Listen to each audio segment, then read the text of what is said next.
La méthode OKR s'est dotée d'un riche jargon, souvent des métaphores telles que Moonshot, que je vous ai décodé dans un autre épisode de cette série. Dans cet épisode-ci, j'explique ce que sont les initiatives. Je suis Christian Aumann, cadre opérationnel de l'industrie passé au conseil, auteur, blogueur et youtubeur. En langage OKR, les initiatives sont tout bonnement les actions sur lesquelles on s'engage pour atteindre un objectif donné. La progression vers cet objectif puis l'atteinte de l'objectif seront mesurées au travers des Key Results. Les initiatives sont des synonymes de plans, de tâches, d'actions, de projets, etc. L'objectif indique le sujet à travailler. Les Key Results associés sont les éléments de preuve de la progression vers l'objectif puis de l'atteinte de l'objectif lui-même. Les initiatives décrivent comment le réaliser. La littérature et les témoignages à propos d'OKR n'expliquent pas le choix de ce mot, mais chacun peut constater sa popularité dans la communauté OKR, entre guillemets, ce qui en fait un standard de fait. Comme j'aime bien rationaliser, c'est-à-dire relier à une raison, mon interprétation personnelle est la suivante. En mode OKR, l'engagement sur l'atteinte des objectifs n'est pas assigné à des exécutants par une autorité, mais librement choisi par une personne ou une équipe qui veut prendre l'engagement.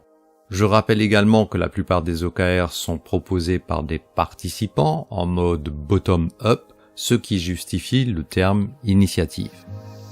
Les OKR se sont développés dans les métiers de la tech, dans lesquels les acteurs concernés ont un haut niveau d'éducation, des positions et métiers qui leur assurent une large autonomie, et la vague start-up a amplifié l'esprit d'intrapreneuriat.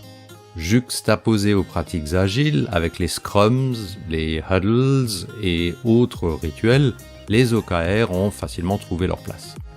Les initiatives individuelles sont alors naturelles. Les rituels autour d'OKR doivent assurer l'alignement vertical sur les objectifs stratégiques et horizontal afin d'éviter la collision d'initiatives identiques ou opposées. Quelques initiatives individuelles peuvent ensuite être réunies pour former des initiatives d'équipe, ou alors quelques individus s'organisent pour atteindre collectivement un objectif et forment une équipe informelle et portent l'initiative d'équipe. Les autres initiatives d'équipe sont celles portées par des équipes d'individus qui ne disposent pas d'une autonomie aussi large et dont le rôle est essentiellement d'exécuter du travail prescrit. C'est le cas d'équipes d'opérateurs de production dans un atelier, ou de caristes dans un entrepôt. Pour eux, les OKR se font plutôt sous forme de chantiers en travaux dirigés, comme pour les chantiers Kaizen, les groupes de résolution de problèmes, etc. Les initiatives sont le plus souvent émises après une session de brainstorming.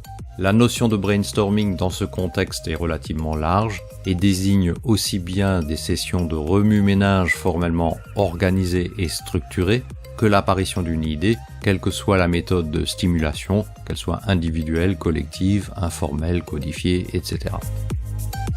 À titre personnel, je n'adhère que mollement au fait que les initiatives procèdent d'un processus créatif. Pour moi, la majorité des OKR qui vont soutenir l'atteinte d'un objectif stratégique devraient procéder d'une analyse rationnelle et structurée des conditions strictement nécessaires. Vous pouvez partager vos témoignages quant aux pratiques, le jargon OKR ou vos expériences dans les commentaires de cette vidéo. Et si vous avez trouvé intérêt et valeur dans cet épisode, faites-le savoir d'un pouce levé d'encouragement. Aidez-moi à faire connaître cette chaîne en partageant mes vidéos. Abonnez-vous et activez la petite cloche de notification pour ne rater aucune de mes publications, je le répète à chaque fois. Je vous dis à bientôt sur l'un de mes médias.